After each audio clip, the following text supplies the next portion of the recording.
I'm Elizabeth Warburton and welcome to Series 5 of Property Elevator, the show where we give budding property developers the chance to pitch their deals to our 5 seasoned property professionals: Paul Mahoney, Ranjan Bhattacharya, John Howard, Helen Chorley and Nicholas Wallwork, or who we call our property investment angels. This show gives our pitchers the opportunity to walk away with a partner, or maybe even 2, who will bring not only finance but also knowledge to the deal, taking their property journeys to the next level. This is Property Elevator. Hi, I'm John Howard and I've been a property developer and investor for over 40 years. During that time, I've bought and sold over 4,000 properties and I've developed in 78 different locations across the UK. In your view, that's the realistic figure, £150 a foot. Whether it's realistic in our figures, that's different. Hi, I'm Paul Mahoney. I'm the founder of the UK's leading property investment advisory company, and I've been an investor and developer for over a decade. So I assume the 350 that's referred to here, is that the existing JV partner or is that you? I'm Nicholas Wallwork, developer, mentor, and globally published author of Investing in International Real Estate for Dummies. It sort of looks like the perfect deal, but then you sort of get into the detail, and I think it starts to unwind itself. My name is Ranjan Bhattacharya. I've been investing and developing properties for the last 30 years. I specialise in taking defunct commercial buildings and converting them to alternative uses. The way you've presented it is fantastic. The way the options that you've presented are poor, and that's why these guys have said what they've said, and I agree with them. Hello, my name is Helen Chorley, and as a former investment banker, I've been in finance and property for over 25 years. Talk me through that, because just intuitively it feels optimistic and low. Can you believe it? We are at the last episode of Series 5. Let's get a few more deals done before we finish. Simon, hello and welcome to Property Elevator. Thank you for having me. You're very welcome. Whereabouts have you come from today? So I live southeast London, Peckham, New Cross Gate. Okay, cool. And is that where your deal is based as well? Actually not, opposite ends of the country. Right. The deal is in Northumberland, okay, so on Hadrian's Wall. Yeah. Okay, nice. Okay, so what is your property experience? Are you full-time or are you part-time? 9 months ago, quit the corporate world, went full-time, which is very exciting. I've been doing property as a side hustle for about 9 years now. Okay. A mixture of developments in the US. Really cool. Why the US, out of interest? Oh, I used to do a lot of music. So Nashville's like my second home, so to speak. And so Nashville's a massive growing city. Made some contacts there, so we build houses in Nashville. You've left the 9 to 5 and you're now 24/7 in property instead. Come on, it's very exciting. It's the place to be. So what's the deal then that you've brought today? So the deal's a bit left field, to be honest. It's a hotel transformation. Mm-hmm. So we're going to take old mum and pop traditional guest house, hotel bed and breakfast, and we're going to transform it into more of a staffless operating model. Okay, nice. We're going to put extra bedrooms in, close the restaurant, and basically increase its profitability. Great. And so how much investment are you looking for today? £300,000. Nice. Okay, well, good luck. Thank you. We'll send you in and I will chat to you when you get out. I'm excited. Fingers crossed. Hey everyone, I'm Simon. So I'm here predominantly looking for long-term partnerships and collaboration, particularly on this deal, but actually hopefully for many more future projects to come. So I appreciate what I'm just about to present might not be the typical residential development deals you're used to seeing, but hopefully that's exactly why it may just spark and capture your interest, which is good. So I just want to start with a question. How many of you guys have stayed at a traditional guest house, hotel, bed and breakfast? Let's see a show of hands. Frequently. Come on, okay. Yeah. So everyone in the room, I think. Who feels like in 2022 that operating model might not be the best at maximizing revenue and optimizing profit? Show of hands. Definitely. Great. We're already on the same page. Very good. So guaranteed investment. Yes. This deal is purchasing the Centre of Britain Hotel, which is located on Hadrian's Wall, a noticeable Northumberland tourist attraction, which I'm sure you know. And it's midway between Newcastle in the east of England and Carlisle in the west, the centre of Britain.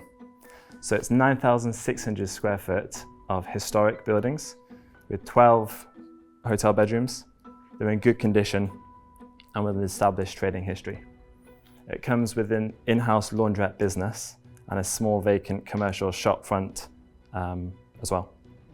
So the plan for this is to add value through the addition of 5 bedrooms, beautiful styling. We're going to remove the restaurant and move to a staffless check-in operating model with a revenue management booking tool, all of which to increase its profitability. In terms of commercials, the hotel will be purchased for £600,000.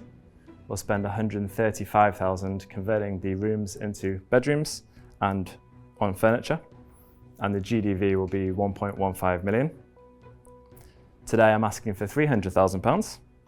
Most of that will be used for the commercial term mortgage deposit, with the remainder being on furnishings and the works cost.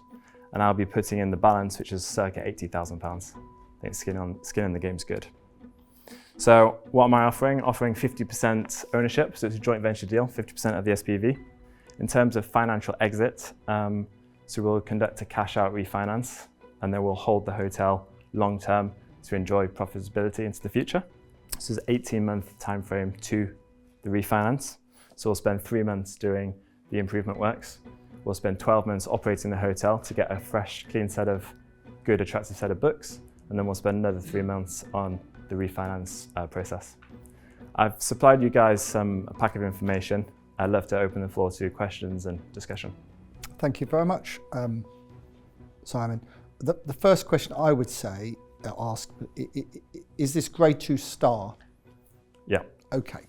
Part of it is. Part of it is grade 2 star, which probably means all of it's grade 2 star if it's in the curtilage of the listed building. It's 2 freeholds, one's right, a grade okay. 2 listed, Yep. and only, I believe, a section is grade 2 star Grade listed, 2 star, of which okay. they've laid out which parts are important. Yeah, and for the rest of the angels who don't understand don't buy grade 2 or grade 2 star buildings like I do, and like you do, Simon. And like I do. Really? Yeah, I bought a few. How many grade 1s have you bought?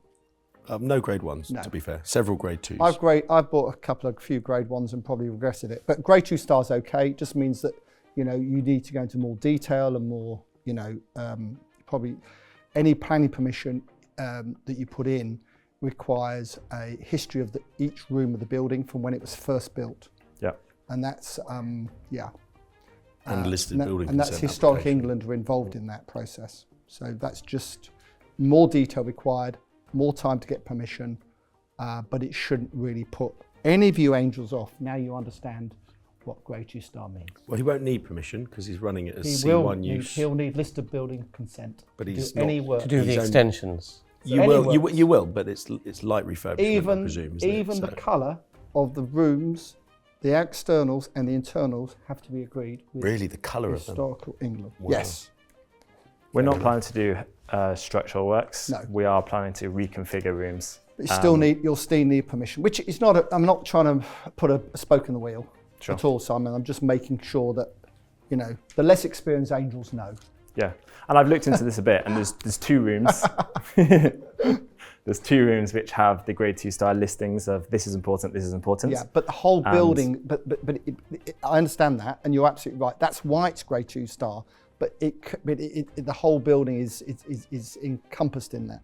That's what I'm saying. Is this a failing hotel at the moment? It's not failing. They turn over about 350k and have done for many years. Their profit is relatively small. I think I've laid it out in the commercials. But what you will find is a lot of these older operators, mum and pop, they've been doing it for many years. They want to retire. Yes. They want to exit. These guys want to buy a house in the Costa del Sol. Do they? They do. Bit warmer than where they are now. A little, yeah. Okay. And so they have been advertising the property for 3 years. I first viewed it almost a year ago, and I was with them 2 days ago, sort of discussing and planning the purchase. And we have this. We were discussing this over breakfast. Ranjan and I were actually.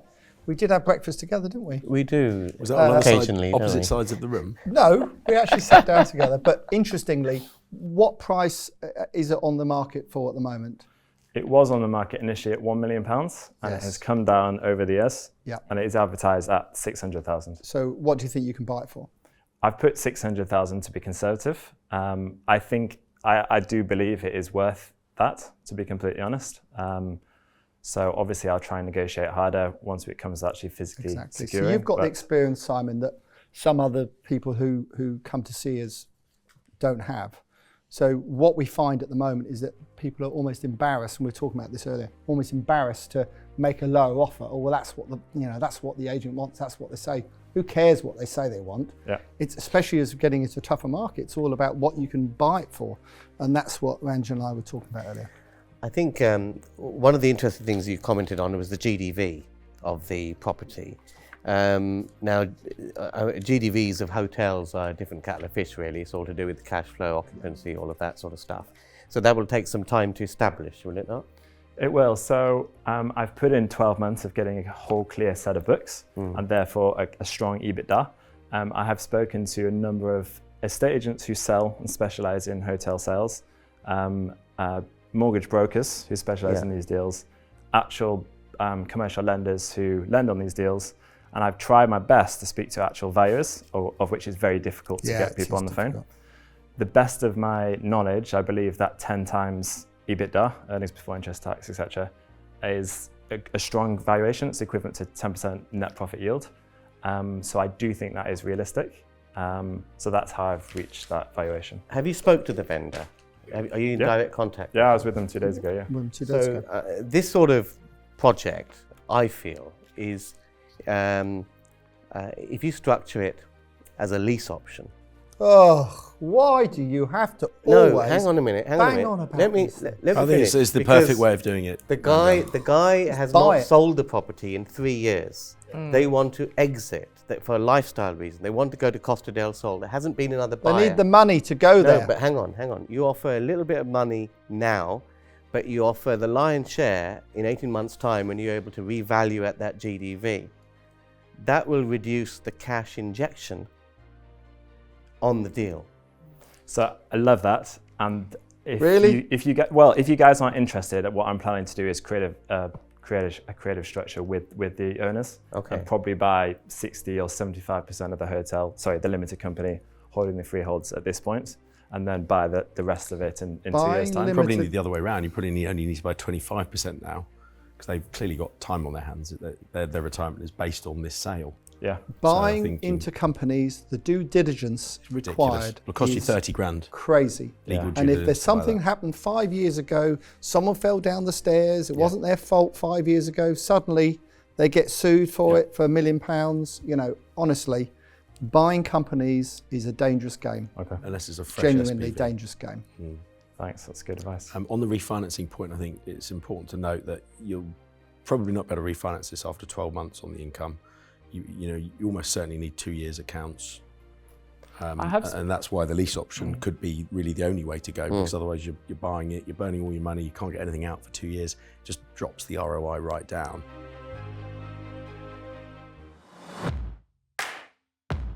It's a whole new kind of concept to me, and I'm glad Ranjan asked about kind of the value of it, because working all that out exactly is primarily on the cash flow and the business, the yield based rather than kind of bricks and mortar, right? Okay. And what are you expecting to make? So you say they've got a turnover of 350k, but then not much of that is profit currently. Yeah. What are your numbers that you would realistically hope to make? Essentially, I'm expecting the turnover, so the total revenue, to actually be quite similar. Okay. But the key part of this project is increasing its profitability. Yes. So by suddenly cutting out cost of goods sold, for example, with restaurant food, cutting down the staff bill, that just really makes it a lot more profitable. So you're really focusing on hotel nights, bedroom nights, rather than the whole services that come along with running a hotel. I know you might consider me a dinosaur, Simon. Not at all. But if I'm staying in a thank you. If I'm staying in a hotel, how do I eat if you're going to get rid of the restaurant? So there's about 4 different restaurants within the 10-second walk, or 30-second walk for 1 minute. Okay. Breakfast?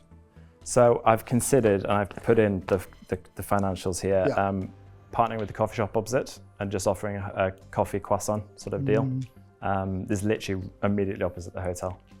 As a backup option, I am going to still consider, like, do we have somebody bring that in-house like every morning? But like you say, if it's Airbnb, you don't expect breakfast provided if you're Airbnb. It is a traditional town, in a traditional, it's an older building, it's traditional. I don't know, maybe I'm, It's uneconomic on the number of rooms. Yeah, I agree. Well, what concerns me actually is just actually looking at the pictures. Thank you for that. It's really nice to get a decent number of pictures. There's about 12 pictures here. Is that it looks really nice. Really good quality, lovely beams on the ceilings. Okay, you could change the curtains, are a bit dated, but it doesn't need a lot to get to a pretty high standard. So the fact that they're not already smashing it, what you're really talking about is just reducing the costs. Yeah. So I don't know if there's another slide which has got our portfolio in it, and it just right near the start of the pack, and that impressive. Just shows sort of we have a fresh image, fresh look. Yeah. Sure. And I believe we could just up those nightly rates purely by having better marketing, better furnishing. I just wonder whether the concept is brilliant and you're very investable, but I just wonder whether this particular property is the right one to do it with. That would be my slight gut think. Yeah, I'm just trying to understand the numbers. So essentially you're saying after the renovation, room revenue will increase by about 50%? I think my room revenue, yes, because you're adding in 5 additional bedrooms and increasing the nightly rates by 10%. Room revenue, yeah. I actually think those nightly rates are too low because in 2022-23, their nightly rates are already higher than what I have in. And they've already increased them for bookings from next April. I've noticed that with rooms. Yeah. So I do think that is quite conservative. Right. And you've got the occupancy quite low as well. Yeah. 57%. Trying to be conservative. Yeah. It's roughly what they've done over the last few years. What about for the area? Have you looked at the standard Airbnb in the area? Yep. What's the occupancy rate for that? I mean, it's relatively in line, to be honest. There's demand for the area because it is on Hadrian's Wall. Yeah. So there's another comparable hotel in the town, and right next door is an Airbnb, and there's a lot of self-catering accommodation. A lot of walking going, a lot of walkers and things like that. Walkers, cyclists, there's some businesses actually in the region as well, so there's demand. Turning to the valuation, in my experience, these commercial, we won't name them, but there's one or two national commercial leisure agents, if you like, who specialise in selling, hotels, guest houses, care homes. They always seem to me, and I struggle to buy anything off them because they overvalue everything. Yeah. And I always wonder, 2 years later, and this is a prime example, by the way, of that, where, 2 years ago they wanted £1 million for it or something. Now it's come down. They're probably all excited that the agents told them it's worth 2 million or whatever, and all of a sudden it's half that nearly. Mm-hmm. If Ranjan gets involved with it, he'll be paying even less than that, as I would probably. But I don't trust the commercial agents' valuations. It's a bit like getting a valuation from an accountant. You think, oh, my business is worth a fortune. Yeah, great. You try and sell it for that. So I'm a little bit dubious, Helen. You're the queen of figures, but I just get nervous, and we need to have an out before we have an in. Yeah. Do you know why that is? This is a typical one of those businesses where the people that own it at the moment are working in it, and they haven't factored their own wage bill in. Yeah. So someone else has got to have £1 million to come in and want to work, husband and wife, running this hotel. Exactly. And there are very few buyers like that. It's not big enough for the corporate boys, no. Well, that's why you're going with the Airbnb, so you take that out. But what I'm looking at and what I'm struggling with is it's a rejig of the business to end up with the same gross revenue. You've taken what is a huge part of their current income, the food and beverage, at 116 grand. So you're doing away with that. So you've taken that out, and I understand that reduced cost. I understand that profitability has gone up. And extra 5 rooms. But it still seems like a really low profit for I don't know, relative to what I would expect. Maybe I'm just, I'm not experienced in hotel, but 115 a year, I don't know. Just a bit of clarity. The 300 grand and your 80, I assume that's effectively a loan to this business that would be paid back on the refinance or through profit. Is that the plan? Yeah, director's loan. And then the 50-50 split remains in place. And the same with the money that the investor's putting in. Yeah, that's what I would expect. Pro rata. Okay. Unlike some of the other angels that seem very scared about leaving money in a deal, I wouldn't mind leaving 150 grand in a business for 2 years if that's what it takes, but not 300. So I would be willing to split this with one of the other angels, put in the 150, do the works, get the business running, and pay ourselves back when we're able to through the refinance. Sure. Both yourself and us, and we essentially own the business together. Do you actually know where it is? I do. Really? It's on the border of Scotland. I'm impressed. Right. Okay, so that's I would say encouraging start. I was told many years ago by a very successful businessman, ring up, make a reservation, have a great time, pay the bill, go home. When it comes to restaurants and hotels, I don't know enough about them, so I'm going to say no. However, you are seriously investable. Great pitch. I think today, if you brought it to us as, and I hate to say this, but I think the others might be right, on an option-y type thing, which I hate the word. I hate admitting. You think Helen finds it difficult to say she's wrong? Well, you know, I'm similar. That in the highlight clips. So, but I do think maybe an option type. Technical terms, Ron. Maybe, yes, technical. So how much I know about options, but in this case, I think you could, you know, you're investing less money, and in the end having a better return, probably long term. So I'm Should we find out not who's partnering investing with me then? But thank you. I let's appreciate see your what the feedback. others That's say. great. Yeah. Thank you, and maybe we can work on something else Absolutely, in the without future. question. Unfortunately for me, it's too much like running a business. You know, when I mentor people into property, Do you do that? I do that, quite a bit of that, John. One-to-one mentoring, so people get the best possible advice to stop them going off on a tangent. And for me, I have done quite a bit of serviced accommodation. I've stopped it now because even with 20 odd units in the Thames Valley corridor, which is prime southeast of England, we struggled because you need really big scale to get the cost down, to get the overheads really making you some serious money. And we didn't really want to push past that barrier because it's a business in its own right. It's not a passive investment like running a load of buy-to-lets or commercial property that John does more of. And so I don't really want to get into running another business. You know, as much as you would make it hands off, I feel I'd be, having to help you and keep an eye on things and be a little bit worried about how that's going. So for that reason, it's not one for me, I'm afraid, but you're highly investable. There's something worth me adding there. So I already run a property management. One of my companies is a property management company. We already have about 100 units under management on short-term lets. So we have all the software in place to do something like this if you wanted us to, or if you wanted to do it yourself. Well, that's all right as well. Nice, that's good.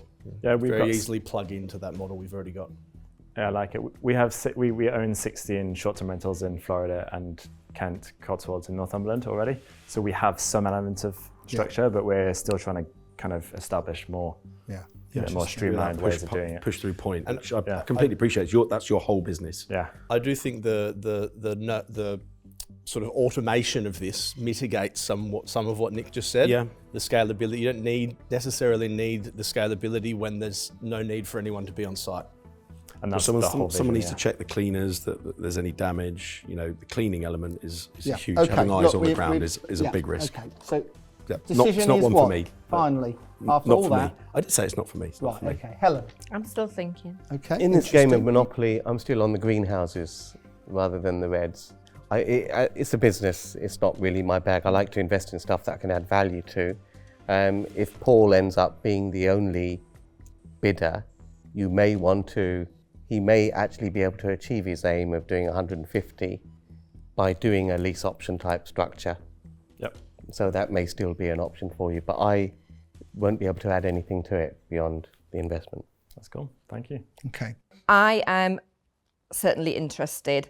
I'm even more interested with Paul on board. I am even more interested if we can structure the lease option agreement to have as little cash parked in there as possible. So I will be the other half of the deal with Paul if you're interested. Great. Oh, that's very exciting. There you go. So you have two angels who are willing to join forces with you if and you'd we're like to already do doing so. a deal together, so we In know the we north can as work well. together. Yeah, it is in the north. Yeah. Well, that's So- very good. Thank you. I'd like to accept. Excellent. Well done. Congratulations. Shake Very hands? good. Yeah. Cheers. Thank you.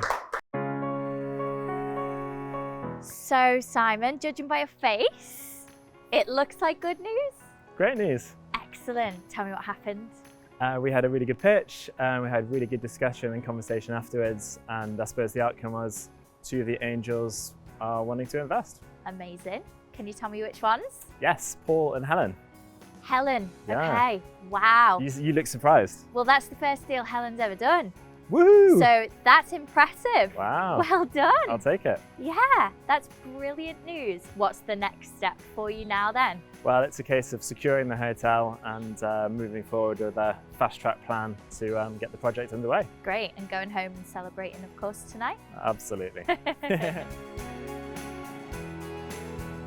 Yep, I like those deals. Your money's out and then you've got your annuity stream coming in. Yeah, it's actually quite like the one that we've already done together, isn't it? is, Where yeah. you put your money in, get it back in 18 months, and you still own part of the business, which generates a Ching, profit. ching, I ching. Perfect like deal that. for you two Yeah. as a I team. thought, Perfect. Nicholas, I think it suits you both. And Nicholas, I thought you were going to spoil the party at one point. And, thought you and were, actually yeah. You Yeah, droned I know. on. You were like, who am I going with? I thought you were going to. You droned on and on and on, and I thought at this point there's going to be an offer, There's but gonna then be a- no offer came. And Ranjan and I would just like to book in, wouldn't we? Really? I'd We're like to not book in. I think it's book too old a building. The operational costs are only going to go up, electricity usage, all of this sort of stuff. What we didn't touch on actually, and I've got a Grade 2 star house I live in, and that is the cost of maintenance. That's it, Is the higher repairs and in that type of maintenance. property than it is in Yeah. a normal. And he's a normal reduced the property. maintenance in the numbers. Look, he's gone from But 50. listen, Oh no, guys. sorry, he's kept it the same. Sorry, my mistake. Listen, he's super Keeping in mind it will be newly renovated, so you would expect maybe What, the for maintenance with is- 130 grand? Good luck with that. Well, perhaps, yeah. Well, we didn't talk about that. 17 rooms for 130 grand. That's Anyway, no, it's tight. It's 5 rooms. And if because you it's guys, We've got to refurbish all the others. Yeah. still. if you guys want a paid consultant on the lease option piece, putting that bit together. Do you think my optiony bit was a bit vague? Optiony then? thingy. Optiony thingy. Yeah.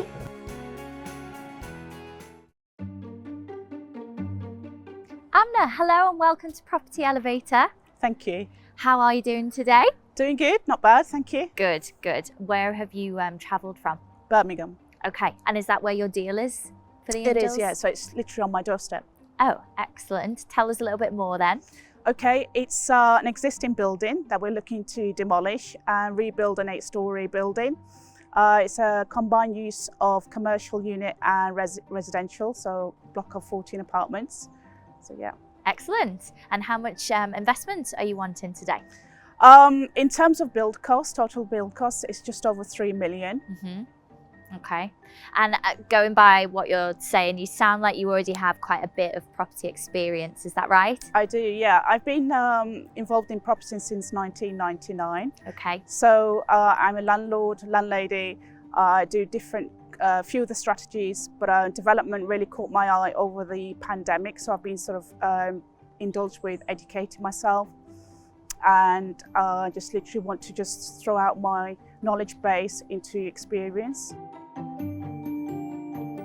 Let's start off by you telling us what the deal is, how much you're paying for it, and what you want off us.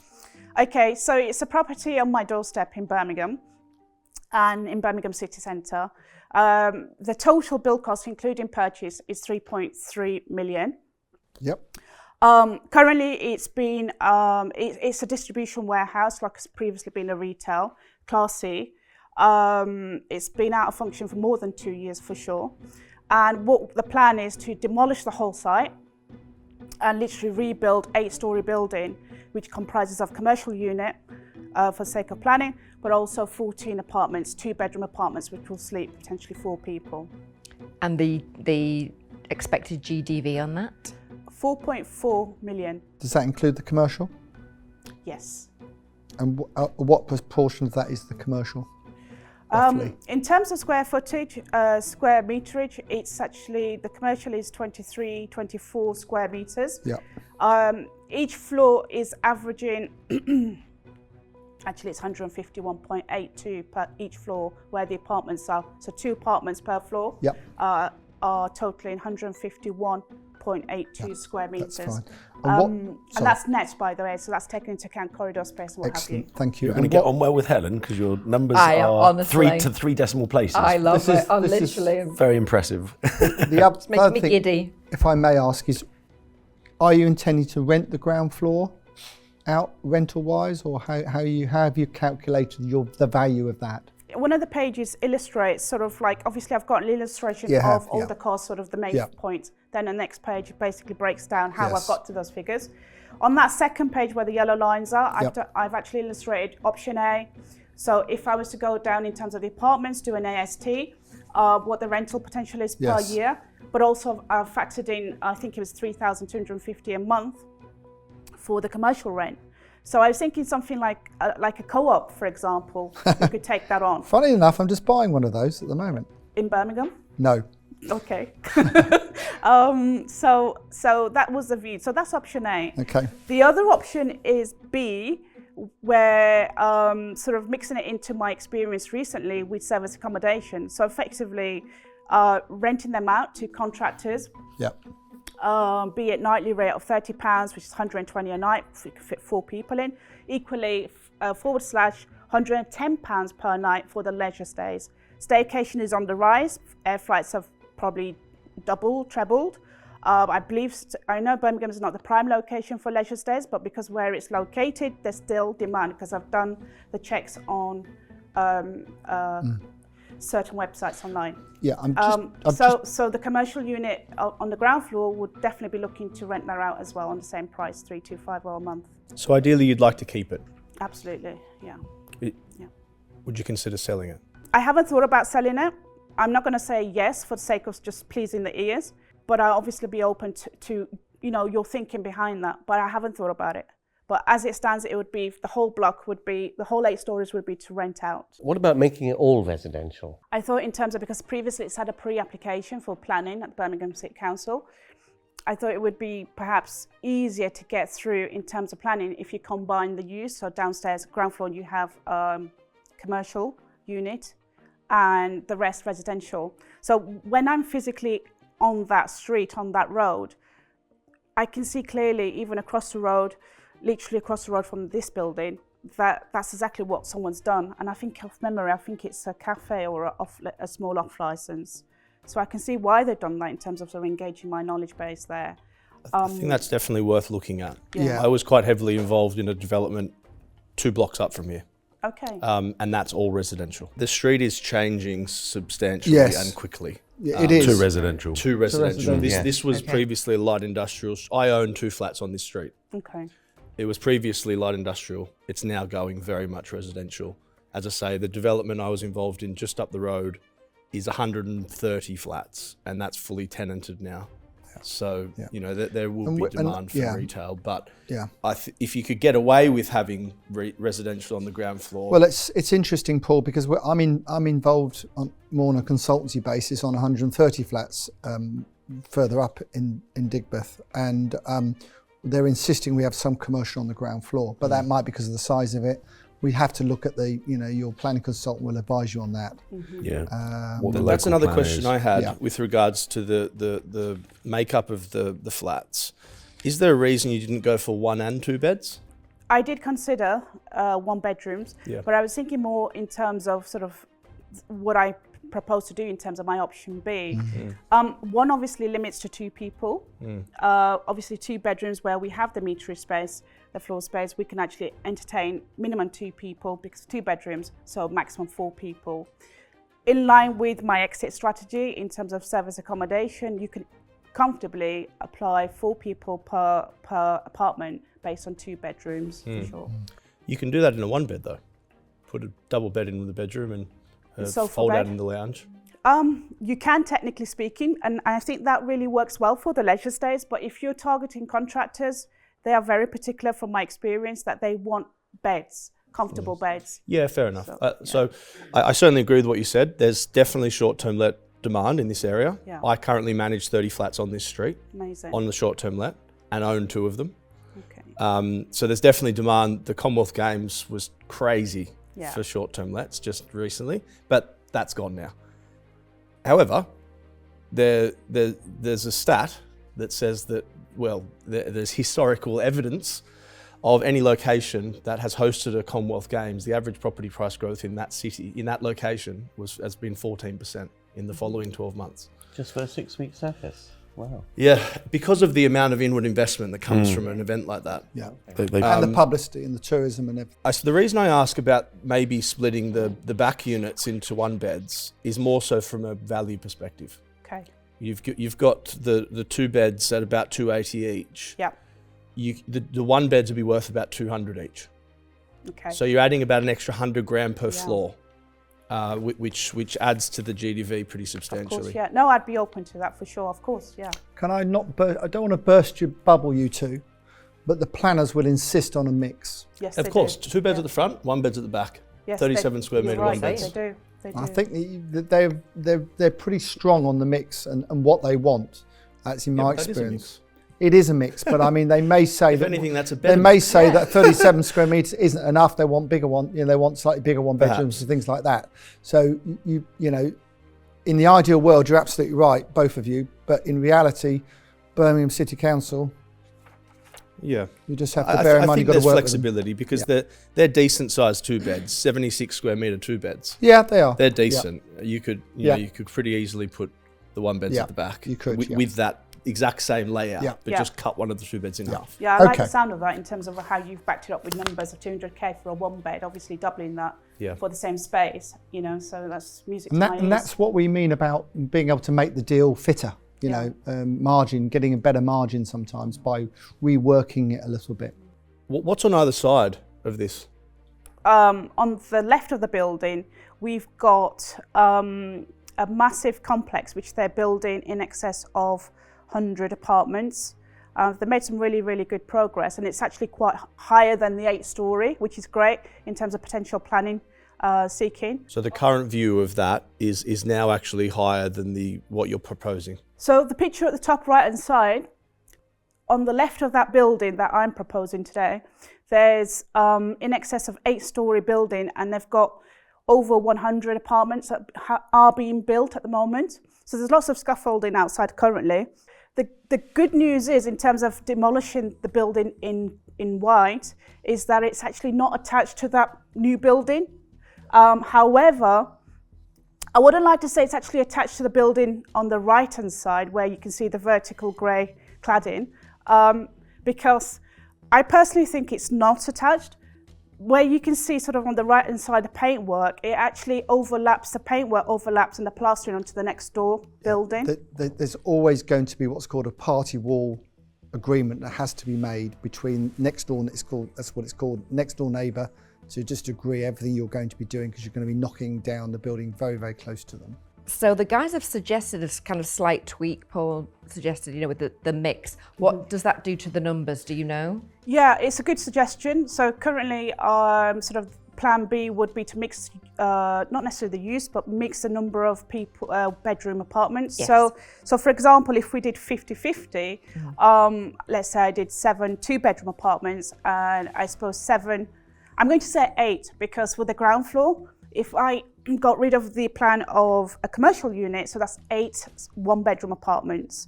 In terms of GDV, it's nice, it goes up somewhat. So the GDV, where it was 4.4, it's gone up by $500,000, so 4.9. Okay. Now, that takes our profit percentage to 32%. Yeah.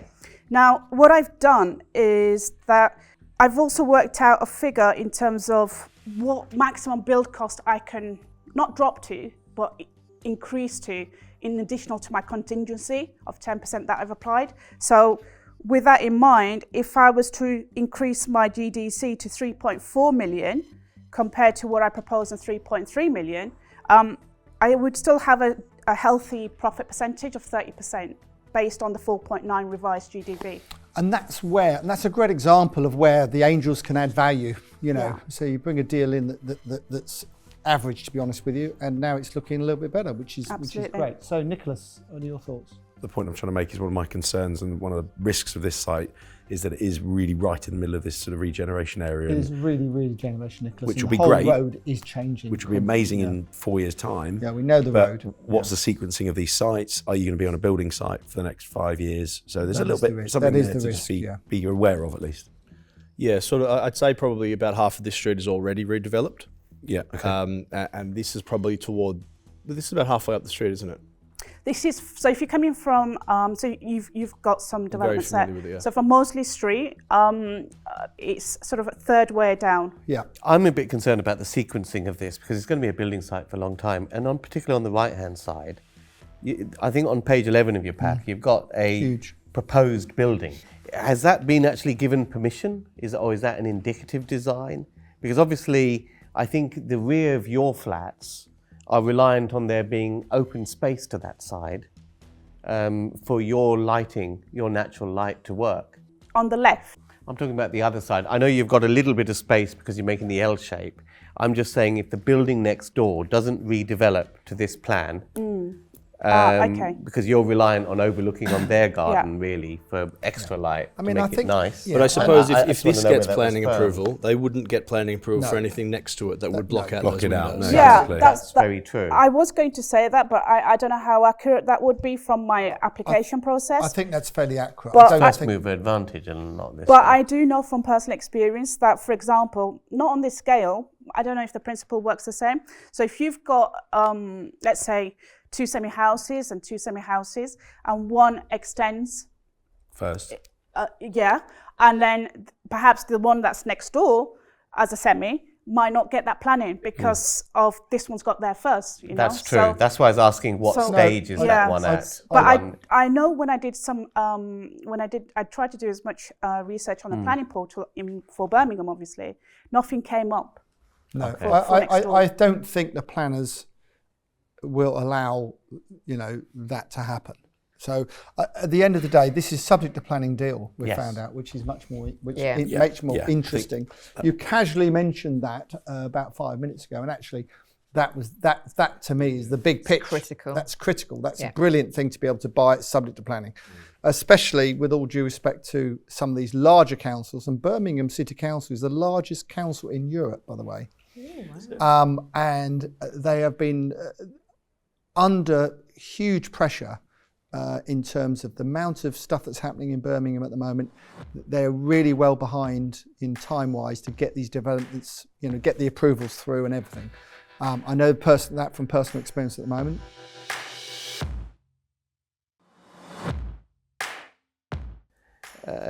This is not my bag.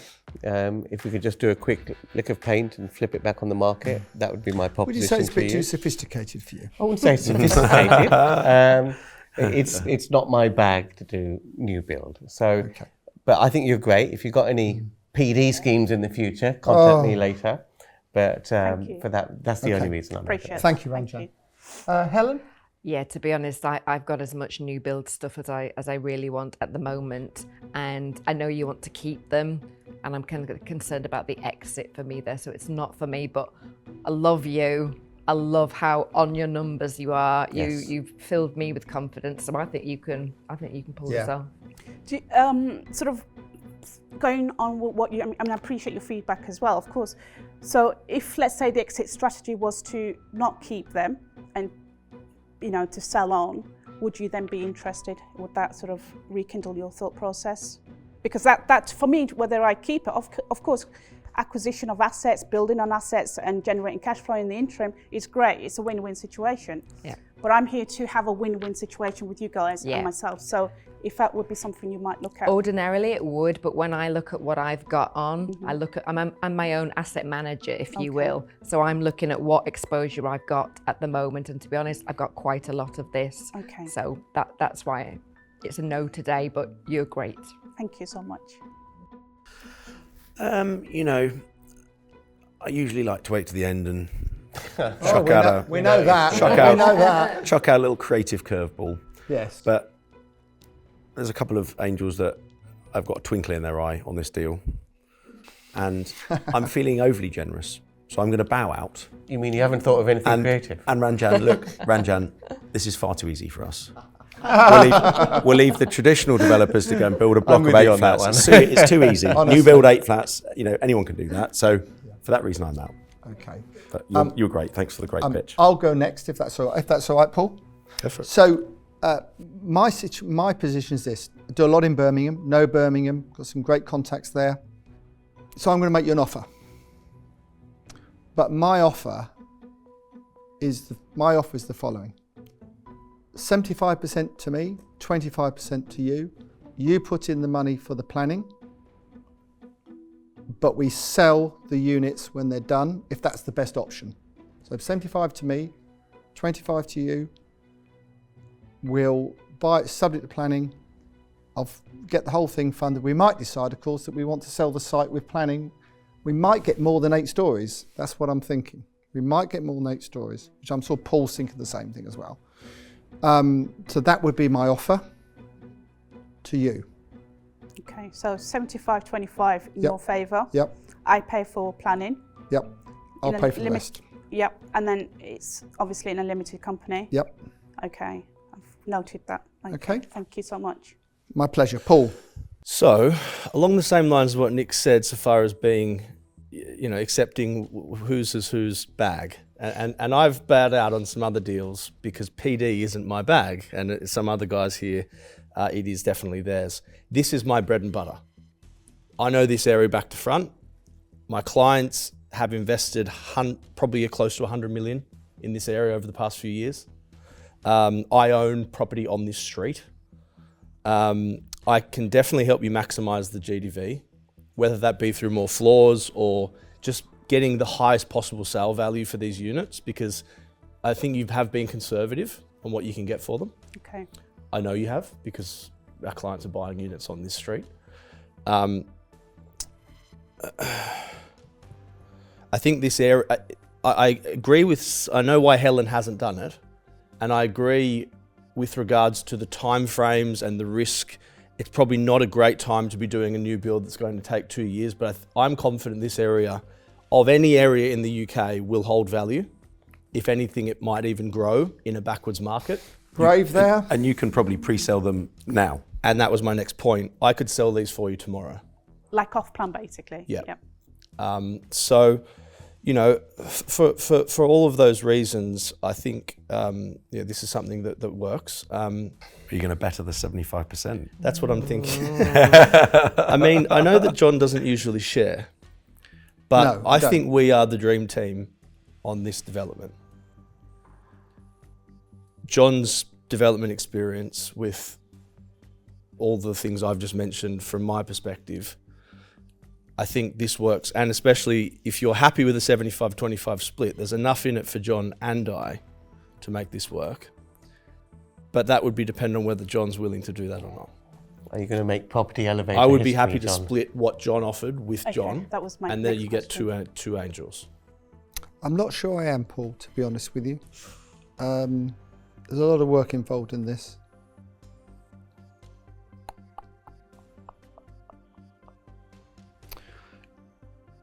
As a matter of good faith and goodwill, and bear in mind that we're looking to work together elsewhere. Yeah. And for my respect for you, Paul, okay. Wow. I would share. Well, hang on. She's would share. not accepting. I would share. No, but that's Now that quite is a big thing. John's never done that before. First time. This is an elevator first. Yeah, I believe so, because looking at all the YouTube videos and understanding everyone, you've often said that in nearly every pitch I don't share. So, John doesn't share. Mm-hmm. So just to clarify, back to sort of being serious, you guys will split 75%, so what's that, 37.5? Yep. 25. Now, my counter offer, is there any movement on your 37.5? No. I don't think, course why you'll say would no. we? We're putting in the lion's share of funds, and we're also bringing what makes this development really work. Okay. Can I just grab 20 seconds? Of course you can. Do I have to stay in the box? Please do. Would Stay you, in like the me, box. would you like me to help you with the negotiation behind the scenes? Yeah, please. Because I know. Let's hear what you have to say. Yeah. Oh, you want to do one-to-one? Okay. Probably best not to take his advice, to be honest. This is unusual. We don't really allow this, do we?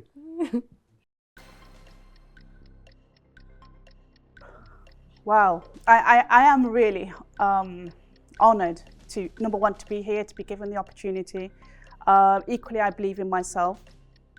I believe in you guys, otherwise, you know, I've checked out your profiles on your website.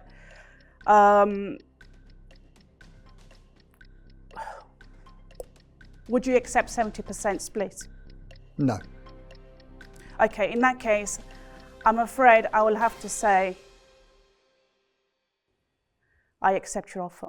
Oh, very good. Very good. Thank you so much. Excellent. Give me a heart attack. My hands up. Okay. Sorry. Thank you so much. We will come out and have a chat to you in a moment. Exciting.